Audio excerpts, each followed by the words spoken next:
खट्टी मीठी आलू बुखारा और इमली की चटनी। रमज़ान में दही बड़े बनाएं आप, उसके अंदर डाल सकते हैं, चना चाट बनाएं। तो चटनी तो बहुत ज़रूरी होती है, घर में मौजूद हो तो आप उसको इस्तेमाल कर सकते हैं काफ़ी चीज़ों में। तो हमें चटनी बनाने के लिए जो मैंने चीज़ें ली हैं और कितनी वज़न है उनका वो मैं आपको बताती हूँ। बिस्मिल्लाहिर्रहमानिर्रहीम। मैंने 100 ग्राम इमली ली थी, उसको भिगो के और उसका पल्प जो है वो मैंने ऐसे छान लिया है। आलू बुखारा है 250 ग्राम आलू बुखारा है, वो मैंने गर्म पानी में भिगो के 4-5 घंटे के लिए आलू बुखारे को छोड़ दिया। ये माशाल्लाह काफ़ी सॉफ्ट हो गया। इसमें चीज़ें जो जाएंगी वो 1/2 टीस्पून नमक है, 1/2 टीस्पून दादड़ी मिर्चें हैं लाल कलर की, मैंने खुद ग्राइंडर की है घर पे, बाज़ार वाली नहीं है।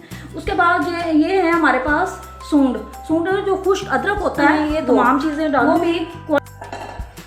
बिस्मिल्लाहिर्रहमानिर्रहीम। जो इमली का पल्प है वो चला गया, ये देखें गुठली वगैरह बिल्कुल नहीं है, कुछ भी नहीं है। और साथ ही हम इसके डाल देते हैं आलू बुखारा जो भीगा हुआ है, काफ़ी सॉफ्ट हो गया। ये देखें बिस्मिल्लाहिर्रहमानिर्रहीम।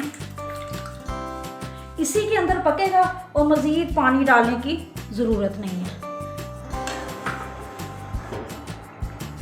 आलू बुखारा और इमली का तो पल्प था, आलू बुखारे को पकते हुए 15 से 20 मिनट हो गए। ये देखें काफ़ी सॉफ्ट हो गया, बिल्कुल ही सॉफ्ट हो गया।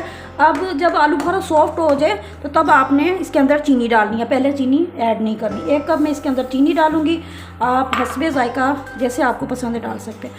नमक,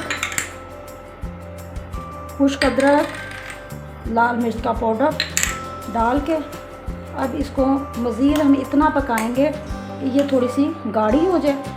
और ये जो आलू बुखारा है ना, इसको किसी मेशर के साथ आपने इसको वो करना है ताकि ये सॉफ्ट हो जाए।